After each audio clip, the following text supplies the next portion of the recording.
Hello everyone, I'm Uberswe and today I'll be showing you how to make a beginner iron farm, just like the one here behind me. It's pretty simple and it will teach you how to use the create mod, and it's updated for the latest version, create mod 6.0. And later I'll be showing you a more complicated version that's over here, which does 10 times the output, using the same design pretty much. So this one is going to do about 20 iron ingots per hour, which is okay, but you might want a little bit more iron, and this one will produce about 200 iron ingots per hour. It uses a lot of water wheels, but trust me, water wheels are cheap, so it's not that expensive to make, and they're pretty lag friendly. I am going to start with the one behind me here. We're going to start with the simple one, and then later I'll show you how to upgrade it to make the more complicated version.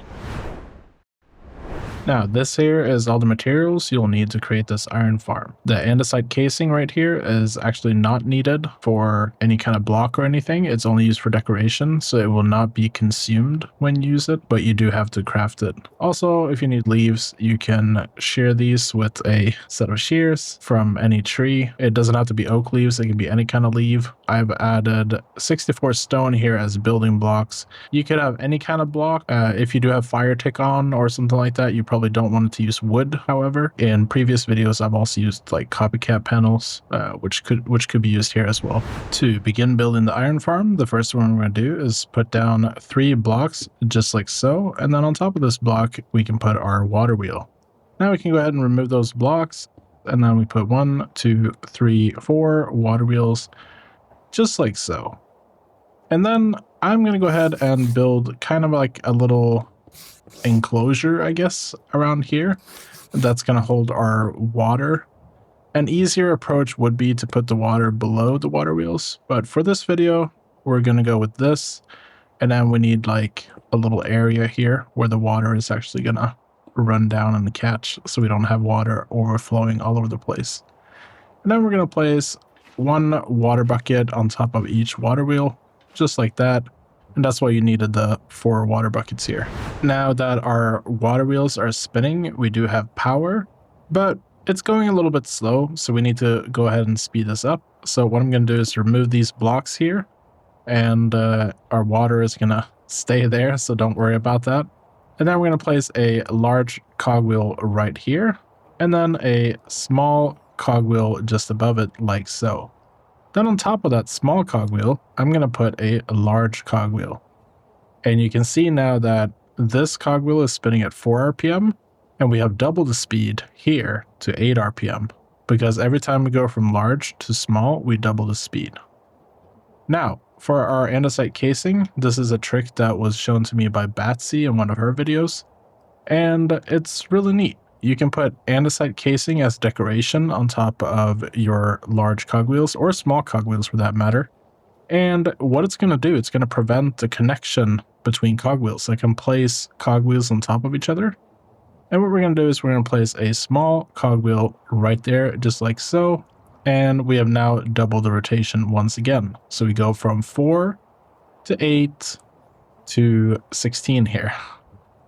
And then we're going to place a large cogwheel on top of that. Then we're going to place casing up here and just kind of repeat this process.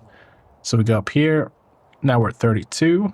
Then we're going to place a large cogwheel here and some casing. And now we're going to get to 64 RPM. So you can see here how it speeds up. Every time we repeat this process, we have sped up the rotation. Now for the next part of our iron farm, we're going to use 2 shafts just to kind of extend this here, so we get stress units further out. Then we're going to put a large cogwheel on the end, just like so. This will be used to transfer power to other areas later.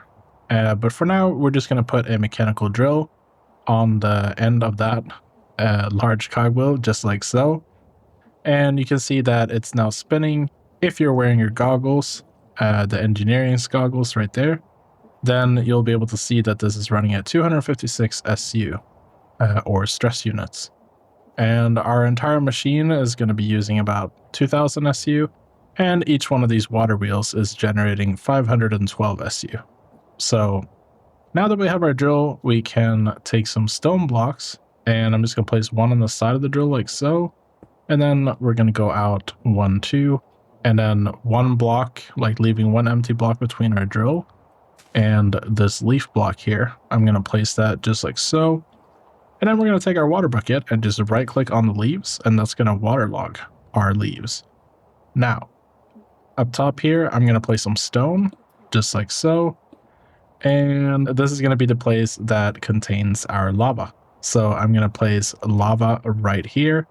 And you're not going to see that it's going to generate a cobblestone block here when the lava touches the water. And then our drill is going to break that. So what we've created now is a very basic cobblestone generator. Now, to turn this off, because we don't want this running while we're building, we're just going to flip this shaft right here. And that prevents the rotation from here to transfer over to this side. Now, for the next part of our farm, we're going to need to hook up the millstone, which is going to sit right below this cobblestone block here. And to transfer power to this millstone, what I'm going to do is I'm going to put a gearbox just like so. And we're going to rotate it like that. And then we're going to put a cogwheel here. Now, this is going to transfer power to this cogwheel at twice the speed. And we can also go down here and add a shaft and then put another cogwheel here, just like so.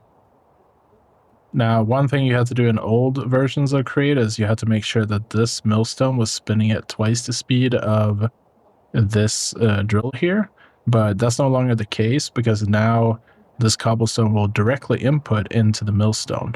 That's not a feature that was present before. That's a new feature to kind of help with lag for cobblestone generators. So now this will just input. If you are on an old version of Create, you probably want to put like a hopper in between these two blocks. So you just extend this with like another shaft, put a hopper in between, and everything should still sort of work. Now we need to put a funnel on the outside of the millstone, and we just do that by right-clicking like so. And here it's very important that this arrow here is facing outwards, because you may have it facing inwards when you're placing it, and this means to take items in, you want to right-click with the wrench to make it face outwards. Next, we're going to connect our encased fan. To do that, we're going to put a large water wheel right here, and then a cogwheel here. And now we're going to remove this block and place our encased fan here. Now, if this part is facing up like this, you need to use your wrench on the side here to rotate it. You should be seeing this part at the top, and that other part will be facing down. This arrow here kind of indicates which way it's facing. Now we can put another cogwheel on top of this, and that's going to give power to our fan. Now, depending on the rotation, this fan can either be sucking air or blowing air. So we'll get to that later, but that's another important factor when it comes to encased fans.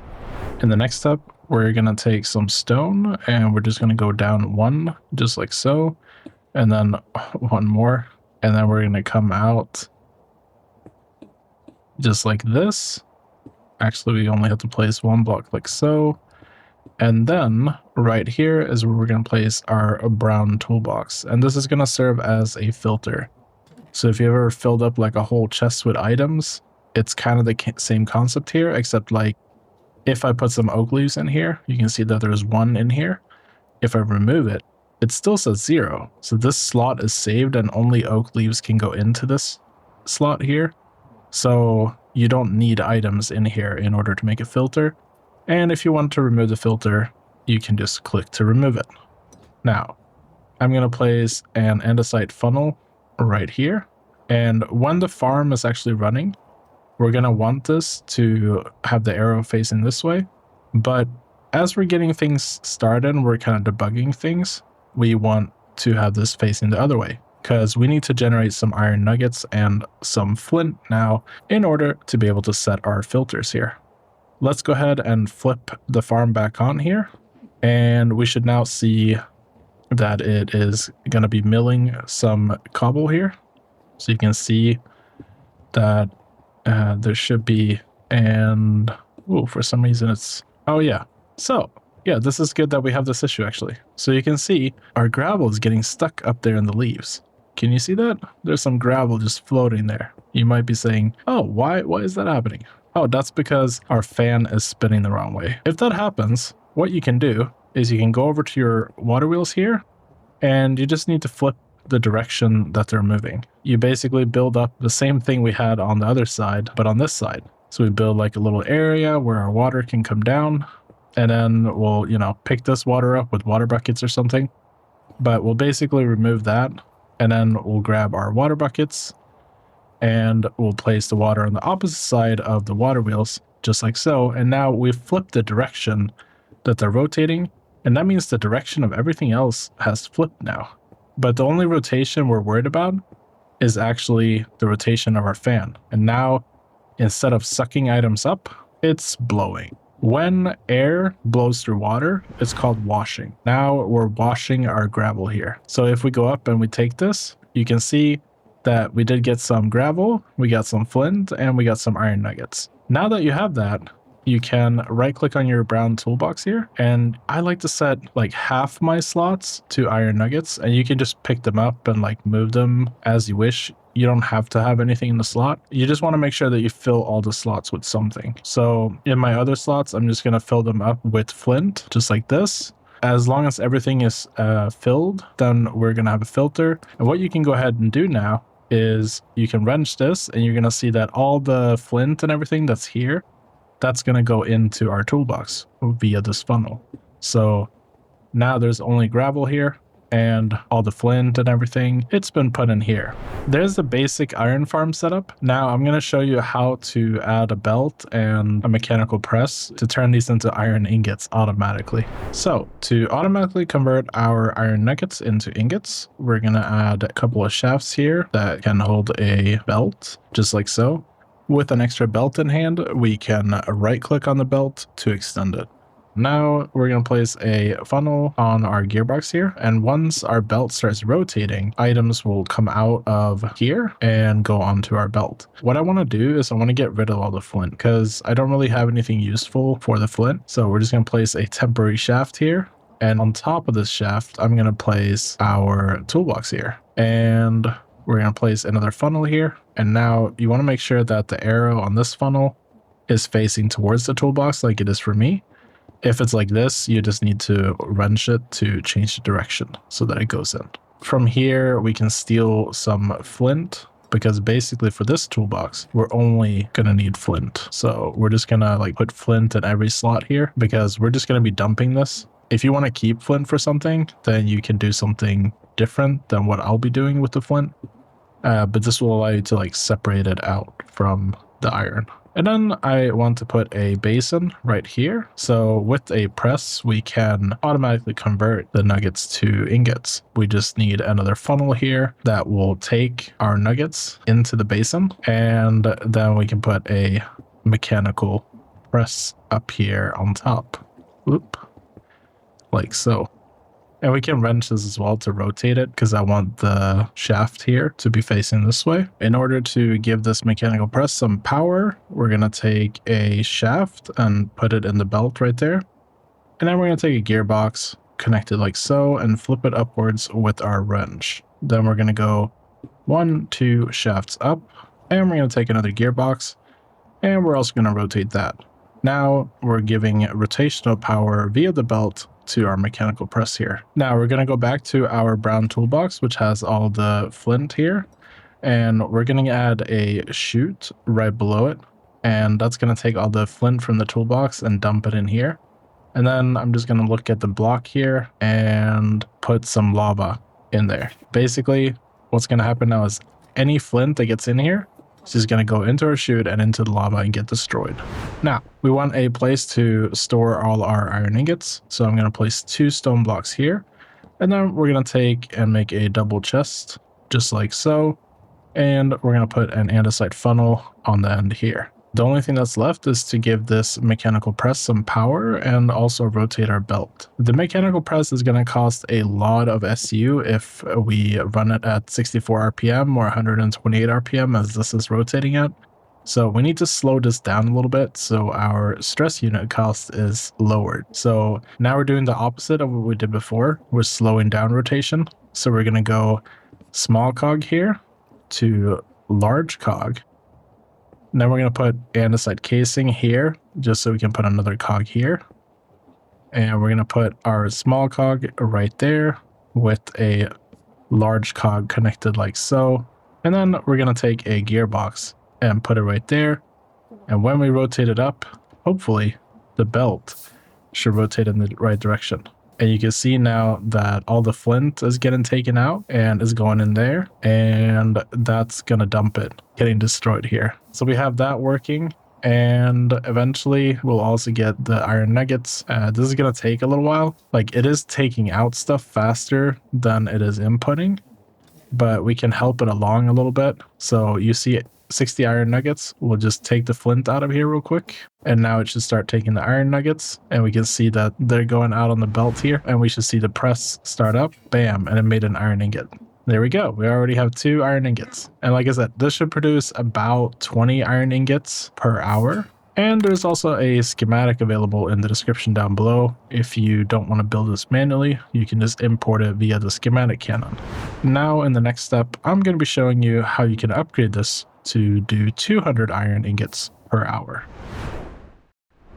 Okay, for our next phase, all you should need to upgrade the farm is everything you see here. This should be able to get you to 200 iron ingots per hour. I think the biggest things here are the large water wheels. You'll need 26 additional large water wheels, and you're going to need a lot of drills, gearboxes, and millstones. Those are probably going to be the highest costs to you. Otherwise, it's not too bad. You might also want to have like a lava dripstone farm for the lava. I am going to be using a lot of water, but I'm just putting 1 water bucket here because I assume you know how to get infinite water. For the next part of our iron farm, to upgrade all of this, we're going to need to get rid of our current setup here for power. So I'm just going to place some stones here, and that's going to get rid of the water and stop everything from moving because now there's no power. And then we can just go ahead and get rid of all of this. Now we have our large cog here that starts this speed up that we have here. And what we're going to do is we're going to place a gearbox right there. And we're going to place a shaft here, another gearbox here, and a gearbox on this side. And then we're going to do shaft. Actually, on this side, we're going to do gearbox, and then we're going to do gearbox here, just like so. And then on this side, we're going to do gearbox here, and then shaft, gearbox. And basically, we're using a gearbox here to change the rotation that's coming in here, because the way our water wheels are going to be rotating, we kind of need this setup. It will kind of be explained later. Next, you'll want to come over here, and on this side, we want to place stone. Just 1, 2, 3, 4, 5, 6, 7, 8, and then we go up 1. And we can also place 1 here. And on this side, we can place 1 as well. And then we're going to do 1, 2, 3, 4, 5, 6, 7, 8, 9, and then we're going to go up 1. And this is kind of to catch our water that is going to be flowing. And now it's time to place our water wheels. So we're going to do 1, 2, 3, 4, 5, 6, 7, 8. Same thing on the other side. 1, 2, 3, 4, 5, 6, 7, 8. And then on the opposite side, we're only going to do 7. So 1, 2, 3, 4, 5, 6, 7. 1, 2, 3, 4, 5, 6, 7. And we should now have 30 large water wheels in total. And this is going to give us a little bit more than 15,000 stress units, which I think we'll need for our upgraded iron farm. Now, to place our water, we're going to need some stone to place it against. So I'm just putting it here like so. You could have any solid block, you know, even wood would work, but keep in mind that planks will actually change the color of the water wheels. So be a little bit careful with that. But then we're going to place water right here, just like this.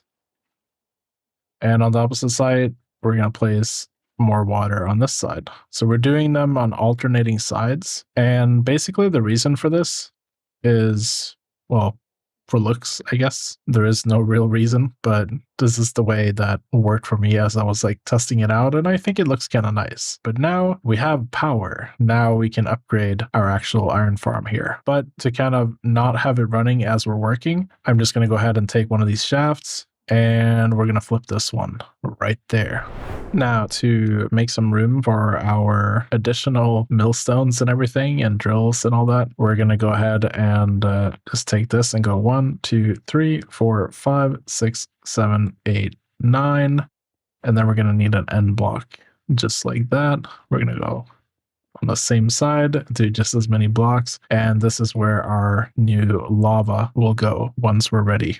And for our leaves, we're going to take them and go 1, 2, 3, 4, 5, 6, 7, 8, 9, just like that.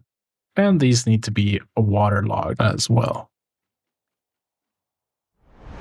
We can already grab our 9 lava buckets and also place them, because when we place them like so, it's going to create cobble. So we'll just place all our lava buckets all the way down here. You don't actually need to place a full 9 lava buckets. You could probably get away with less, but I like to place all of them just so that things work as expected. And we'll get rid of that stone block that's there as well, just so that everything is working. And now you can see we have some nice cobblestone that has been generated here.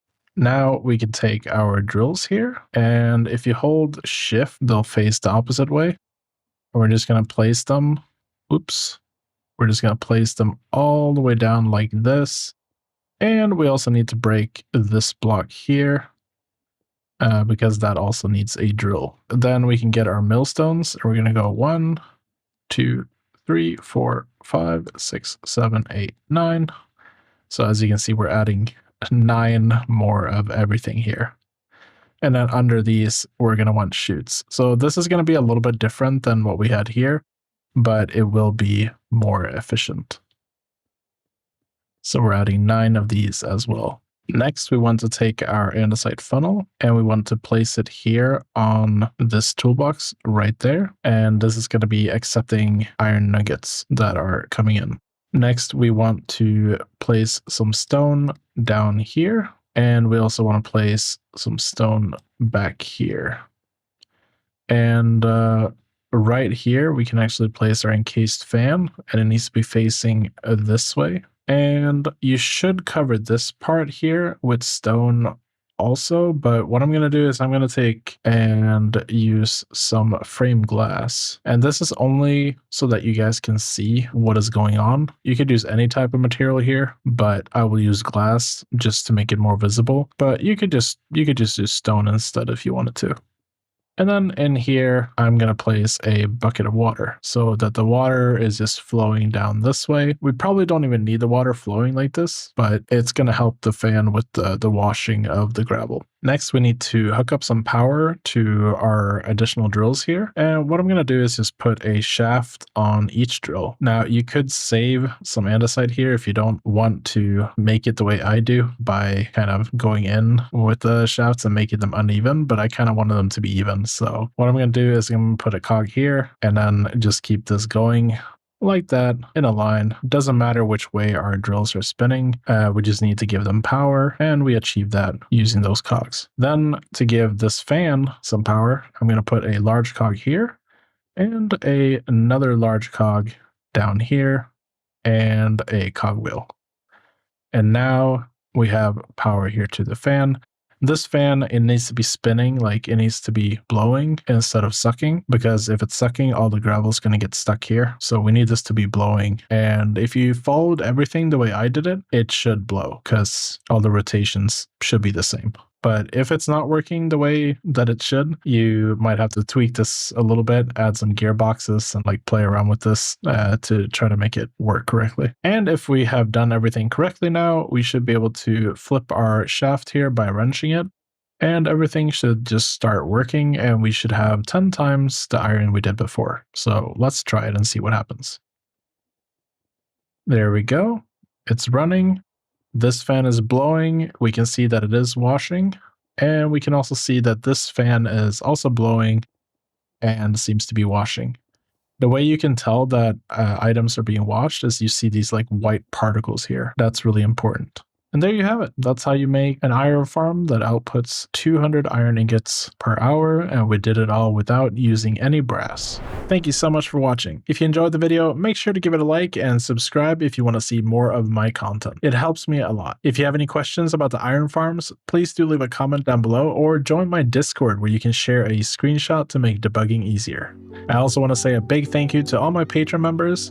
Your support helps me pursue projects I never thought were possible.